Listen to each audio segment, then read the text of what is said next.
Assalamualaikum everyone. I hope you guys are doing well. In today's video lecture, I'll be discussing with you guys some MCQs according to reduced syllabus of chapter 2 second year maths.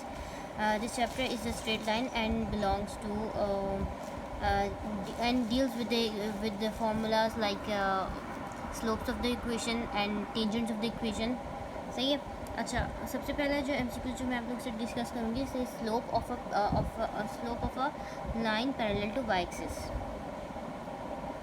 इसके हमारे पास इस तरह के दो MCQ आते हैं. Line या तो आपके पास होगी parallel to x axis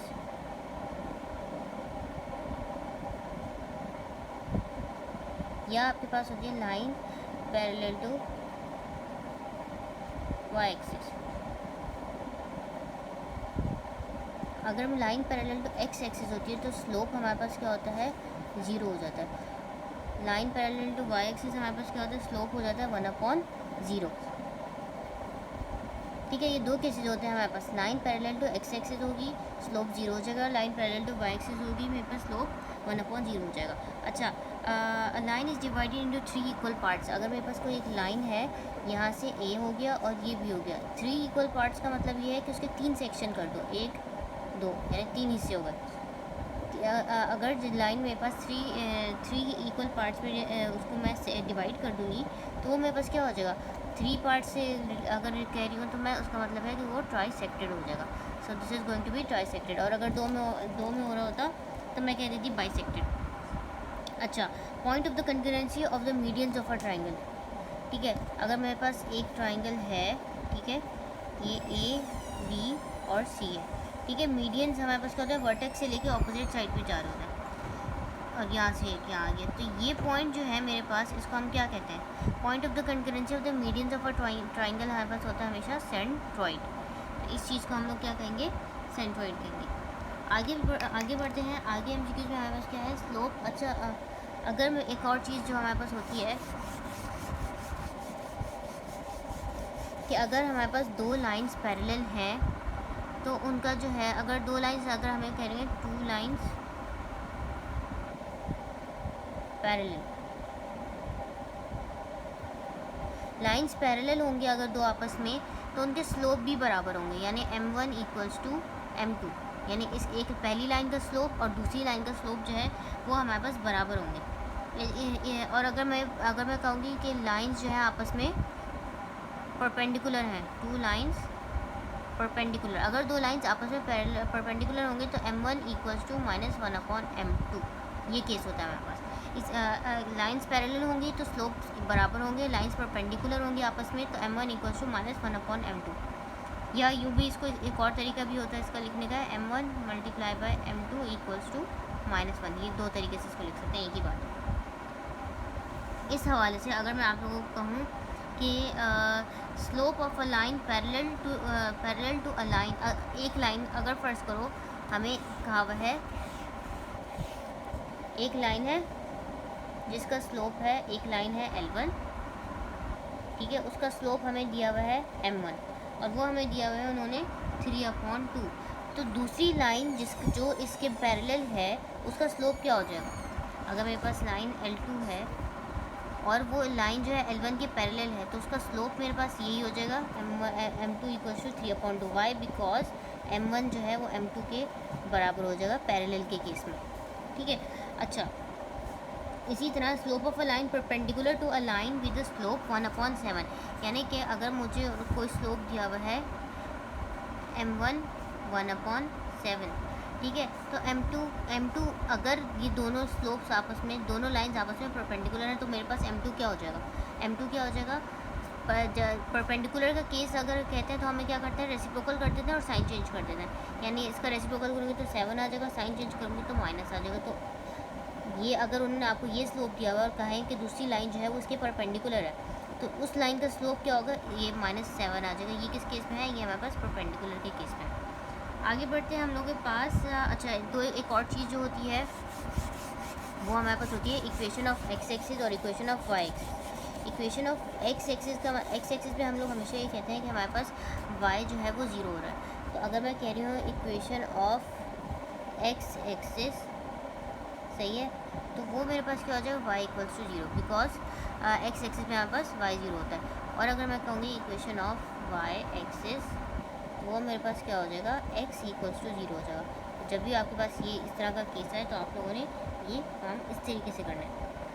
slope of two lines are equal, जाहिर है जब slopes of two lines are equal, ये किस केस में हमारे पास आ जाएगा, ये मेरे पास आ जाएगा पैरेलल के केस में। तो आप लोगों ने पैरेलल सेलेक्ट करना है। और अगर आप लोगों को कह दिया होगा कि slope of two lines are negative reciprocal, तो यानी m1 equals to -1/m2, reciprocal भी हो रहा है और नेगेटिव भी हो रहा है, तो ये केस मेरे पास क्या हो जाएगा, मैं कह दूँगी इसको परपेंडिकुलर का केस कह दूँगी।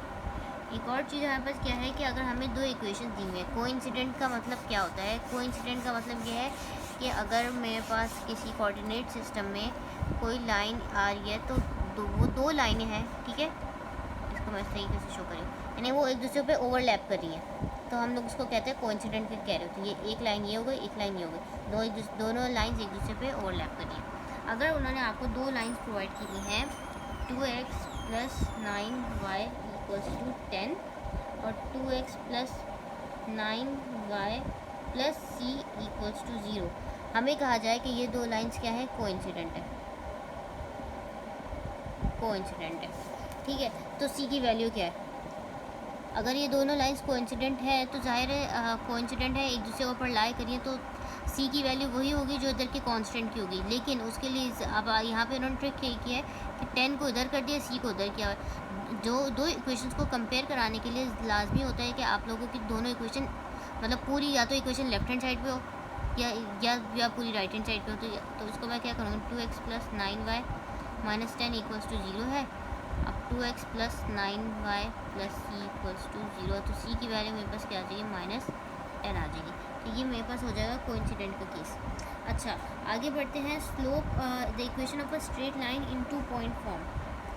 स्ट्रेट लाइन की इक्वेशन जो है 2 पॉइंट्स, देखो स्ट्रेट लाइन की हमें अगर कोई इक्वेशन निकालनी होती है तो उसके मेरे पास अगर एक ही कोऑर्डिनेट, अगर उन्होंने हमें एक ही कोऑर्डिनेट दिया हुआ है, x y कोई भी कोऑर्डिनेट दिया हुआ है, तो उसके लिए मेरे पास क्या होता है, y - इक्वेशन कैसे निकलती है, y - y1 = mx - x1, ठीक है। लेकिन अगर उन्होंने हमें कहा हुआ है slope of the equation of a straight line in two form point, equation of straight line, ये भी स्ट्रेट लाइन की इक्वेशन थी, in 2 points form. 2 point form में यानी मुझे दो कोऑर्डिनेट्स दिए हुए हैं, 2 पॉइंट दिए हुए हैं, x1 y1 फर्स्ट करो कोई दे दिया और उन्होंने मुझे x2 y2 दिया हुआ है। तो उस केस में मेरे पास फार्मूला क्या हो जाएगा, उस केस में हमारे पास फार्मूला क्या हो जाता है, x - x1 upon x2 - x1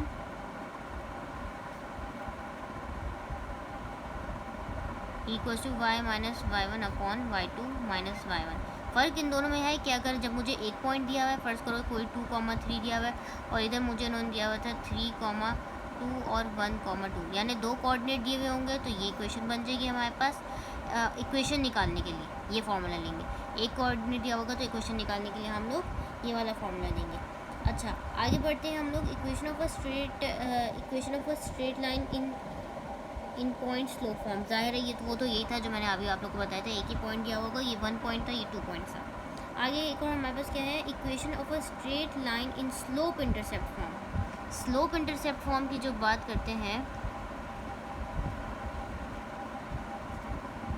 ठीक है, तो वो मेरे पास इक्वेशन क्या हो जाती है, y - y1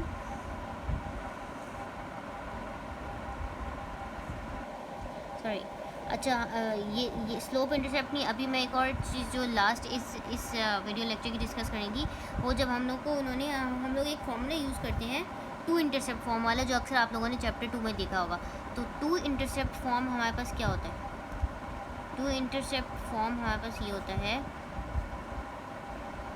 x upon a, क्योंकि इसमें 2 इंटरसेप्ट यूज़ हो रहे थे, plus y upon b = 1। So this is going to be the equation for the 2 intercept form. यहाँ हमारे पास ये वीडियो लेक्चर कंपाइल हो गया। इसका एक और पार्ट भी बनेगा जिसमें मैं और इसके चैप्टर 2, क्योंकि बहुत लेंथी चैप्टर है, इसमें बहुत सारे एस्पेक्ट्स हैं, MCQs के हवाले से सब डिस्कस करूँगी। For any queries do ask me in the comment box. Don't forget to like and subscribe my channel.